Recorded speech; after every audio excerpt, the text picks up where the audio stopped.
বর্ষবরণ ঘিরে পার্বত্য জেলাগুলোতে চলছে নানা উৎসব। নদীতে ফুল বিসর্জনের মধ্য দিয়ে শুরু হয়েছে তঞ্চগ্যা ও চাকমা সম্প্রদায়ের বর্ষবরণ অনুষ্ঠানে ফুলবিজু। সে খবর জানাবো সহকর্মীদের কাছ থেকে। শুরুতেই যাচ্ছি রাঙামাটিতে হেফাজত সবুজের কাছে। বাংলা বছরকে বিদায় এবং বরণ উপলক্ষে পাহাড়ের যে 3 দিনব্যাপী যে আয়োজন থাকে তার প্রথম আয়োজন হলো ফুলবিজু। এই ফুলবিজুর মধ্য দিয়ে আসলে শুরু হচ্ছে পাহাড়ের যে বর্ষবরণের সকল আনুষ্ঠানিকতা। ফুলবিজুটা হচ্ছে যে এই দিনে পাহাড়ি সম্প্রদায় তাদের বিভিন্ন অঞ্চল থেকে এসে তারা গঙ্গা দেবী আছেন, গঙ্গা দেবীর আরাধনার জন্য তারা কাপ্তাই হ্রদে ফুল ভাসাচ্ছেন এবং এই ফুল ভাসানোর মাধ্যমে তারা তাদের যে অতীতের যে দুঃখ গ্লানি ব্যর্থতা আছে তারা বিশ্বাস করেন যে তারা সেগুলো ভেসে যাবে এবং আগামী যে নববর্ষ আসবে সেই নববর্ষে তারা সুখ শান্তি এবং সমৃদ্ধির মাধ্যমে তারা পালন করতে পারবে। আরেকটি বিষয় বলে দিই যে 3 দিনব্যাপী যে উৎসব চলবে, আজকে হলো যে ফুলবিজু, এটা ফুলবিজু নামে সর্বাধিক পরিচিত। এরপরে আগামীকাল মূল বিজু এবং বাংলা নববর্ষ, সেদিন হলো যে আসলে গজ্জা বজ্জা বিজু হিসেবে বলা হয়ে থাকে। সেদিন আসলে এখানকার পাহাড়ি সম্প্রদায়ের মানুষ শুয়ে বসে বিশ্রাম করে দিনটি কাটিয়ে থাকেন। যে এখানকার যে আনুষ্ঠানিকতা তার মধ্যে আপনারা ইতিমধ্যে দেখতে পাচ্ছেন যে বিভিন্ন অঞ্চল থেকে মানুষজন এসে এখানে গঙ্গা দেবীর যে আরাধনা করে তারা হ্রদের পাশে ফুল রাখছেন। আসলে এর মাধ্যমেই তারা বিশ্বাস করেন যে তাদের যে এই গত বছরের যত ব্যর্থতা এবং গ্লানি আছে সেগুলো শেষ হবে এবং ধুয়ে মুছে যাবে এবং আগামী যে নতুন সময়টা আসবে, নতুন বর্ষ, সেই নতুন বর্ষে তারা সুখ এবং সমৃদ্ধির মাধ্যমে যাতে আসে সেই প্রত্যাশাটাই তারা আমাদের সাথে জানিয়েছিলেন। এখানে শুধু এই ঘাটে নয়, আপনারা রাঙামাটির এখন যে কাপ্তাই হ্রদের যে কোনো অঞ্চলে আসলে গেলে দেখা যাবে যে এখানে সব ঘাটেই আসলে মানুষজন এখন এই ফুল ভাসানোর উৎসবে মিলিত হয়েছে। মূলত এর মাধ্যমে আজকের দিনের যে আনুষ্ঠানিকতা সেটা শেষ হয়ে যাবে, কিন্তু এর পরে হলো যে বিজু, অর্থাৎ আমরা যে 30শে চৈত্র যে বিজু উদযাপন করা হবে সেদিন আসলে তারা সেখানে যেখানে মানুষের যে অবস্থান আছে তারা সেখানে এই বিজুর দিনে এখানকার যে সবচেয়ে প্রথম যে বিষয়টি আছে সেটা হলো যে পাজনের আতিথেয়তা। পাজন বলতে মূলত দেখা যাচ্ছে যে পাজনের বিষয়টি এখানে বিভিন্ন ধরনের পাহাড়ের যে সবজি থাকে, বনজ সবজি, সেগুলি দিয়ে আসলে আগামীকাল সবাইকে আপ্যায়ন করা হবে। এটা অনেকটা আসলে আমরা যদি বলতে চাই তাহলে সেটা হবে যে আমাদের এই ঈদের মতো অনেকটা। সেটা হলো যে কোনো বাড়িতে আপনি গেলে আপনাকে পাঁচজনের আতিথেয়তায় আসলে বরণ করে নেওয়া হবে। আপনারা দেখতে পাচ্ছেন যে কাপ্তাই হ্রদে আসলে এখন ফুল ভাসছে। এখানে একটি বিষয় বলে দিই যে এই পাহাড়ের যে পাহাড়ি সম্প্রদায় আছেন তারা আসলে পরিবেশের দিকটাও মাথায় রেখেছেন। তারা দেখছেন যে সুন্দর কাপ্তাই হ্রদে কলা পাতার মাধ্যমে তারা ফুল ভাসাচ্ছেন। সেই ফুল ভাসানোর মাধ্যমে আসলে যাতে পরিবেশের কোনো বিরূপ প্রভাব না পড়ে।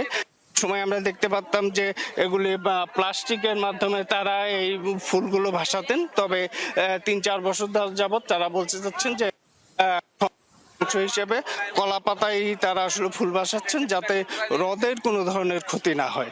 আমরা আরেকটি বিষয় আপনাদেরকে জানিয়ে রাখি, পাহাড়ের যে বৈশাখী উৎসবটি শুরু হয়েছে এই উৎসবটি আসলে মূলত 3 দিন ব্যাপী হলেও হলো যে মারমা সম্প্রদায়ের জলকেলি উৎসব দিয়ে, যেটি 17 এপ্রিল আমরা চিংলা এবং মারি স্টেডিয়ামে মারমা সম্প্রদায়ের জলকেলির মাধ্যমে এই যে অনুষ্ঠানটি, পাহাড়ের যে বর্ষবরণের যে অনুষ্ঠান, সেটা সবচেয়ে আনুষ্ঠানিকতাটা শেষ হবে।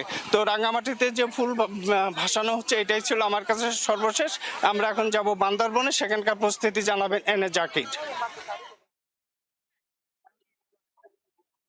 উৎসবের রঙে রঙিন পাহাড়ি জেলা বান্দরবান। বর্ষবরণকে ঘিরে পাহাড়ি পল্লীগুলোতে চলছে নানা আয়োজন। এই মুহূর্তে আমরা আছি সাঙ্গু নদীর চরে। এখানে ফুল বিজু উপলক্ষে তঞ্চঙ্গা সম্প্রদায়ের মানুষজন সাঙ্গু নদীতে ফুল বিসর্জন করছে। মূলত এই ফুল বিসর্জনের মধ্য দিয়ে তঞ্চঙ্গা সম্প্রদায়ের বর্ষবরণ অনুষ্ঠান শুরু হয়েছে এবং আজ বিকালেও রয়েছে তাদের বর্ণাঢ্য আয়োজন। ঐতিহ্যবাহী ঘিলা খেলা, যে এই খেলাটির মাধ্যমে তারা তাদের ঐতিহ্যকে তুলে ধরে এবং এরপর আগামীকালও রয়েছে তাদের নানা আনুষ্ঠানিকতা। জানিয়ে রাখি যে প্রতি বছরই 12 এপ্রিল এলে তঞ্চঙ্গা সম্প্রদায় এবং চাকমা সম্প্রদায়ের মানুষেরা সাঙ্গু নদীতে ফুল নিবেদন করেন। এই ফুল নিবেদনের মাধ্যমে পুরাতন বছরের গ্লানি, দুঃখ, কষ্ট ভুলে ধুয়ে মুছে যাবে এমনটাই প্রত্যাশা তাদের এবং এরপর কিন্তু তারা নতুন বছরকে বরণ করে নেওয়ার জন্য প্রস্তুতি নেয়। এছাড়াও পার্বত্য জেলা বান্দরবানে 11টি ক্ষুদ্র নিগোষ্ঠী সম্প্রদায়ের মানুষজন বসবাস করে। তারা এই বর্ষবরণকে ঘিরে কিন্তু তাদের নানা আয়োজন রয়েছে। এক এক সম্প্রদায় কিন্তু এক এক উৎসব পালন করে থাকে। বলতে গেলে এই সময়টাতে উৎসবের নগরীতে পরিণত হয় পার্বত্য জেলা বান্দরবান। যেমন তঞ্চঙ্গা চাকমারা পালন করছে বিজু উৎসব, সাঙ্গু নদীতে ফুল বিসর্জনের মাধ্যমে তাদের এই উৎসব শুরু হয়েছে।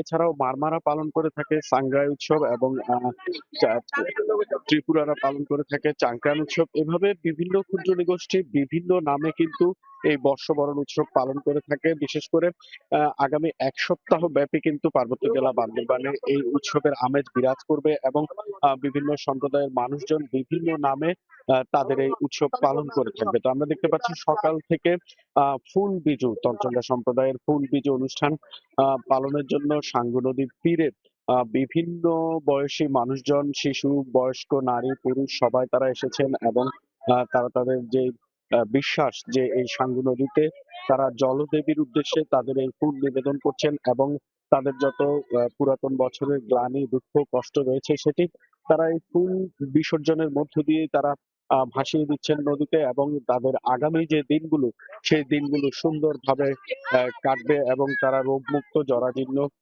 মুক্ত সুন্দর একটি সমাজ গড়ে উঠবে এমনটাই কিন্তু তারা প্রত্যাশা করছেন। তো আজকে সকালে তাদের এই ফুল বিসর্জন এবং বিকালে রয়েছে তাদের আরো আনুষ্ঠানিকতা, ঐতিহ্যবাহী ঘিলা খেলা এবং সাংস্কৃতিক অনুষ্ঠান এবং আগামীকাল কিন্তু বর্ষবরণ উপলক্ষে বান্দরবানে সাংগ্রাই উৎসবের র্যালি রয়েছে।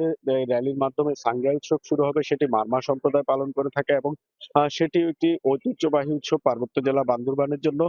বিশেষ করে মারমাদের যে জলকেলি উৎসব রয়েছে এটি খুবই প্রসিদ্ধ।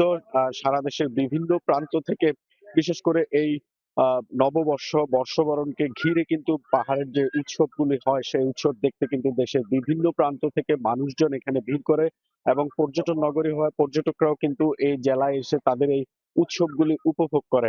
জানিয়ে রাখি যে কি বাঙালিরা শুধুমাত্র নববর্ষ 14ই এপ্রিল নববর্ষ পালন করলেও পাহাড়ে কিন্তু তার 2 দিন আগে থেকে এই উৎসব শুরু হয়ে যায়। বিশেষ করে তারা পুরাতন বছরকে বিদায় জানাতে যে উৎসব আয়োজন করে এবং নতুন বছরকে বরণ করে নিতেও তাদের কিন্তু একইভাবে উৎসব রয়েছে। তো আজকে যে ফুল বিজু, এই ফুল বিজুর মাধ্যমে এই জলদেবীকে তারা এই ফুল উৎসর্গ করছে। তাদের যে প্রত্যাশা, তাদের যে চাওয়া আগামী দিনগুলোতে নতুন বছরে তাদের যে চাওয়া পাওয়া, সেই চাওয়া পাওয়া পূরণের জন্য তারা কিন্তু এই ফুল বিসর্জনের মাধ্যমেই কিন্তু আজকের এই ফুল বিজয় অনুষ্ঠান পালন করছে। তো 3 দিন ব্যাপী তাদের এই নানা আনুষ্ঠানিকতা কিন্তু তারা পালন করবে। এরপরে মারমারাও কিন্তু পালন করবে। এছাড়া অন্য যে সম্প্রদায়গুলো রয়েছে তারাও কিন্তু বর্ণাঢ্য আয়োজনে পার্বত্য জেলা বান্দরবানে 3 দিন ব্যাপী বর্ষবরণ অনুষ্ঠান উদযাপন করবে এবং উৎসবের নগরীতে পরিণত হবে পার্বত্য জেলা বান্দরবান এবং আগামী 3 দিন ব্যাপী কিন্তু এখানে বর্ণাঢ্য আয়োজনে বিভিন্ন সম্প্রদায় বিভিন্ন উৎসব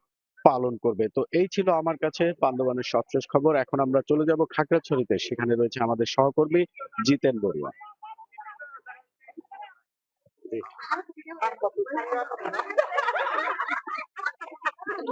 আমি এখন অবস্থান করছি খাগড়াছড়ি চেঙ্গি নদীতে। চেঙ্গি নদীতে ফুল দিয়ে মা গঙ্গার উদ্দেশ্যে পূজা করার মধ্য দিয়ে চাকমা জনগোষ্ঠীর অন্যতম ধর্মীয় এবং সামাজিক উৎসব বিজুর শুভ সূচনা হয়েছে। ভোর হতে না হতেই খাগড়াছড়ির বিভিন্ন চাকমা সম্প্রদায়ের বিভিন্ন তরুণ তরুণীরা, কিশোর কিশোরীরা এবং বয়োবৃদ্ধরা চেঙ্গি নদীতে আসে এবং ফুল দিয়ে মা গঙ্গার উদ্দেশ্যে পূজা দিয়ে থাকে। এখানে কথিত আছে বছরের শেষ দিনে পূজা দেওয়ার উদ্দেশ্যটা হচ্ছে পুরনো দিনের বিভিন্ন ব্যর্থতা গ্লানি সেটা নদীতে ভাসিয়ে দিয়ে এবং নতুন সূর্যোদয়ের সাথে সাথে তাদের জীবন যেন আগামীর ভবিষ্যৎ পূর্ণতা পায়, সে উদ্দেশ্যেই এই মা গঙ্গার উদ্দেশ্যে ফুল দিয়ে পূজা করে থাকে। এর আগে সকালবেলা যখন সূর্যের আলো ফুটেনি তখন বিভিন্ন পাড়ায় পাহাড়ি তরুণ তরুণীরা এবং শিশু কিশোররা, বিশেষ করে আজকের দিনে চাকমা সম্প্রদায়ের শিশু কিশোর এবং তরুণ তরুণীরা বিভিন্ন জায়গা থেকে ফুল সংগ্রহ করে এবং ফুল সংগ্রহ করে নিয়ে এসে তারা চেঙ্গি নদীতে ফুল দিয়ে মা গঙ্গার উদ্দেশ্যে পূজা করে এবং পরবর্তীতে বুদ্ধ পূজা করে ঘর দুয়ারে ফুলের মালা গাঁথিয়ে সাজিয়ে রাখে, গোয়াল ঘরেও ফুল দেয় এবং বয়োজ্যেষ্ঠ যারা আছেন তাদেরকে প্রণাম করে এবং স্নান করায়। আজকের এই ফুল বিজুর দিনে মূলত পাহাড়ি সম্প্রদায় তাদের পুরানো দিনের যে ব্যর্থতা গ্লানিগুলো আছে সেগুলা ধুয়ে মুছে পরিষ্কার পরিচ্ছন্ন করে পুরানো দিনের ব্যর্থতার গ্লানি তারা ভুলে যেতে চায়। নতুন সূর্যোদয়ের আলোয় তারা তাদের ভবিষ্যৎ জীবনটাকে পরিপূর্ণতা লাভ করতে চায় এবং তারা আজকের এই ফুল ভাসিয়ে দিয়ে তারা নদীর পানিতে স্নান করে। আজকের এই দিনটাতে তারা স্মরণ করে পার্বত্য চট্টগ্রামের স্থায়ী শান্তি প্রক্রিয়া যেন স্থিতি থাকে। তারা আশা করে পাহাড়ে পরিপূর্ণ শান্তি লাভ করে যেন পাহাড়ি বাঙালি সকলে মিলে শান্তিতে বসবাস করতে পারে। আর আগামীকাল হচ্ছে চাকমা সম্প্রদায়ের মূল বিজু, অর্থাৎ এই দিনে তারা পাচন রান্না করে বিভিন্ন সবজি দিয়ে, প্রায় 22 পটের অধিক সবজি দিয়ে তারা পাচন তৈরি করে। এই পাচন তারা